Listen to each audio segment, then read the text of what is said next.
नमस्कार सभी को, आप सबका स्वागत है अरुणाचल टुडे न्यूज़ चैनल में। इस वक्त हम आए हुए हैं CF and field director Namdapha national park and tiger reserve Miao Changlang district में। कल के दिन में आप सबने देखा होगा जहाँ पे 57 जो एम्प्लॉयज़ थे नामदफा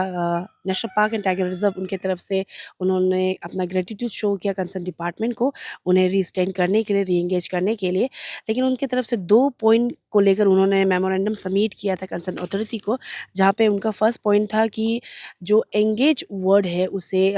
रीस्टेट या फिर रीएंगेज कर दिया जाए। और दूसरा पॉइंट जो उनकी तरफ से रखा गया था कि जो एक डेडलाइन दिया गया है ऑर्डर में, जहाँ पे मेंशन किया गया है जो फाइनेंशियल ईयर है 2024-25 के मार्च 31 तक, उसको लेकर ही 2 पॉइंट उन्होंने मेमोरेंडम सबमिट किया था, जिसको लेकर हम आज आए हुए थे ये ऑफिस में, जहाँ पे हमने ऑलरेडी उन जो फील्ड डायरेक्टर है उनसे मिल चुके हैं। उन्होंने ऑन कैमरा तो इंटरव्यू नहीं दिया, लेकिन उनके तरफ से जो इन्फॉर्मेशन हमें चाहिए थे उन्होंने बताया। जो फर्स्ट पॉइंट मेमोरेंडम में रखा गया था उनकी तरफ से, जो री एंगेज या फिर रीइंस्टेट, उसको लेकर जो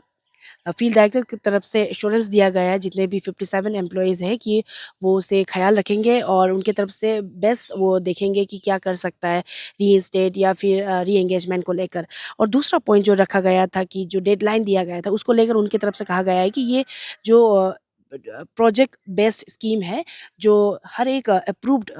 एओपी यानी कि एवरी फाइनेंशियल ईयर में अपडेट किया जाता है, जैसे प्रीवियस ईयर में भी किया गया था, उस हिसाब से ही ये चलते ही जा रहा है। और उनकी तरफ से ये भी कहा गया है कि जिस तरीके से कुछ सालों से ये एवरी फाइनेंशियल ईयर में एओपी अपडेट होके आगे बढ़ते ही जा रहा है,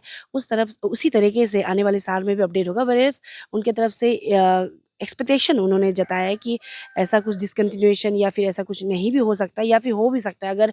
अगर मिनिस्ट्री ऑफ एनवायरनमेंट फॉरेस्ट और गवर्नमेंट ऑफ इंडिया की तरफ से अगर कुछ नोटिफिकेशन अपडेट होता है, अगर जब तक उनकी तरफ से कुछ नहीं होता है तो ऐसा कुछ अ, जो डिसकंटिन्यूएशन का कुछ बात नहीं है, इस तरह के कहना था। और साथ ही साथ उनके तरफ से जितने 57 एम्प्लॉयज़ हैं ये एश्योरेंस दिया गया है और उनकी तरफ से कहा गया है कि नॉट टू पैनिक, और उनके जो डिपार्टमेंट है या फिर अथॉरिटी की तरफ से वो देखेंगे कि उनका जो जॉब है वो सिक्योर रहे, और इसी तरीके से जो काम है वो Namdapha national park and tiger reserve को वो सेफगार्ड करे और उसका ख्याल रखे। तो इसी तरीके से हम रिपोर्ट बनाते रहेंगे, हमारे साथ बने रहिए।